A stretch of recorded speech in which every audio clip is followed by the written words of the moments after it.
Zdobycie Lizbony. Po wygranej z Maurami znaczącej bitwie pod Ouryki w 1139 roku hrabia Alfons Henryk zaczął tytułować się królem i tę datę można uznać za rok powstania Królestwa Portugalii. Kilka lat później uderzył na położoną 80 km na północny wschód od Lizbony twierdzę Maurów Santarem, która była jedną z najpotężniejszych twierdz na Półwyspie Pirenejskim. Osłonięta rzeką Tak od wschodu oraz wzgórzami od południa, blokowała wojskom chrześcijańskim dostępu do Lizbony. Król portugalski Alfons I w marcu 1147 pomaszerował na czele niewielkiego oddziału rycerstwa pod Santarem. Pod osłoną nocy rycerze rozpoznali siły przeciwnika w twierdzy. Nocą 15 marca rycerze Alfonsa I weszli niezauważeni po drabinach na mury i następnie otworzyli bramy, wpuszczając resztę armii. Portugalczycy zaskoczyli całkowicie Maurów, wycinając większość z nich. Nieliczni, którzy uniknęli rzezi, ratowali się ucieczką z twierdzy. Po zdobyciu tej twierdzy Almorawidów król skierował się ku stolicy kraju Lizbonie. Siły królewskie były jednak zbyt słabe, aby zdobyć tak wielkie miasto, zaopatrywane przez Maurów od strony morza. Ale z pomocą Alfonsowi przybyły wojska krzyżowców, którzy wybierali się wówczas na drugą krucjatę. W 1147 roku sformowała się krucjata krzyżowców pod wpływem kazań i wystąpień cysterskiego mnicha Bernarda z Clairvaux oraz jego współpracowników. Podczas gdy potężne główne armie królów Francji Ludwika VII i Niemiec Konrada III maszerowały przez Bałkany drogą lądową, niektórzy krzyżowcy podróżowali drogą morską. Była to wyprawa niezależna, złożona z drobnego rycerstwa i ludzi skromnego stanu. Najpierw do Anglii przybyły statki z kontynentu, a w nich około 5000 Niemców i Fryzów oraz 2000 Flamandów. Tu dołączyło około 6000 Anglików, Normanów i Szkotów. Razem siły tej grupy krzyżowców liczyły około 13 000 ludzi.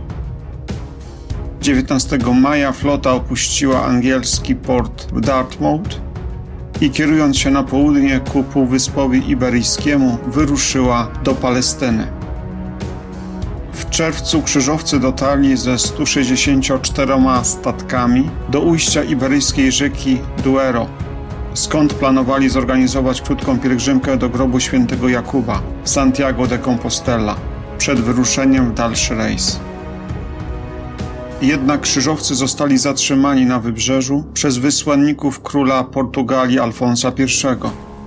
Pod wpływem zabiegów biskupa Porto Pedro Pituesa krzyżowcy zdecydowali się do udziału w rękonkwiście i walce po stronie portugalskiej w wojnie z muzułmańską dynastią Almorawidów. Biskup wyjaśnił krzyżowcom, że król Alfons Henryk usłyszał o przybyciu krzyżowców i ze swym nielicznym wojskiem oblega Lizbonę, zajętą przez muzułmanów, i prosi o ich wsparcie. Część krzyżowców początkowo się wahała, nie chcąc opóźniać wyprawy do Ziemi Świętej, ale ostatecznie zostali przekonani, zachęceni bogatym łupem. Dnia 28 czerwca 1147 roku krzyżowcy wylądowali za miastem, które zostało otoczone od strony lądu i morza. Król Alfons I zapewnił, że będą mieli prawo do splądrowania Lizbony, a następnie oddadzą mu miasto. Od czerwca do października uczestnicy wyprawy brali udział w oblężeniu, a następnie zdobyciu Lizbony. 1 lipca rozpoczęły się pierwsze potyczki, gdy krzyżowcy zajęli obrzeża miasta i rozpoczęli oblężenie. Początkowo przebiegało ono raczej niefortunnie dla krzyżowców. 5 katapult zostało zniszczonych, a jedna wieża oblężnicza utknęła w bagnie. Jednak obrońcy Maurowie również mieli swoje problemy. Zapasy żywności były zupełnie niewystarczające, a sąsiedni książęta mauretańscy nie wysłali żadnego wsparcia. Wojska niemieckie i flamandzkie dokonały podkopu muru miejskiego tak że doszło do wyłomu, ale atak, który nastąpił, był nieskoordynowany. Flamandowie zaatakowali, podczas gdy Niemcy wciąż gromadzili swoje siły. Sami Flamandowie okazali się słabsi od Maurów i atak się nie powiódł. W nieudanym ataku chrześcijanie ponieśli znaczne straty. 19 października Anglicy ukończyli drugą wieżę oblężniczą. Kiedy została przetoczona pod mury obronne, sytuacja obrońców stała się krytyczna. W tym samym czasie Flamandowie uszkodzili bramę miejską, wywołując pożar, a Niemcy zajęli Starą Wyrwę, zadając duże straty obrońcom. Maurowie poddali się. 27 października trwające 4 miesiące oblężenie zakończyło się zdobyciem Lizbony. Straty krzyżowców wyniosły około 1000 zabitych i rannych. Maurowie początkowo w samym mieście mieli około 5000 żołnierzy. Dodatkowo przybyła grupa licząca 2000 ludzi. Jednak około połowa z nich poległa w potyczkach w okolicy i tylko reszta dostała się cało do miasta. Największe straty muzułmanie ponieśli w nieudanym ataku Flamandów oraz w ostatnim udanym ataku Niemców. W sumie Maurowie stracili około połowę swoich żołnierzy, jakieś 3000 ludzi.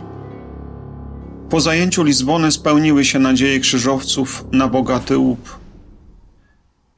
Następnie krzyżowcy podbili dla króla Portugalii Alfonsa kolejne mauretańskie zamki i miasta: Sintre, Almedę, Palmele i Setúbal.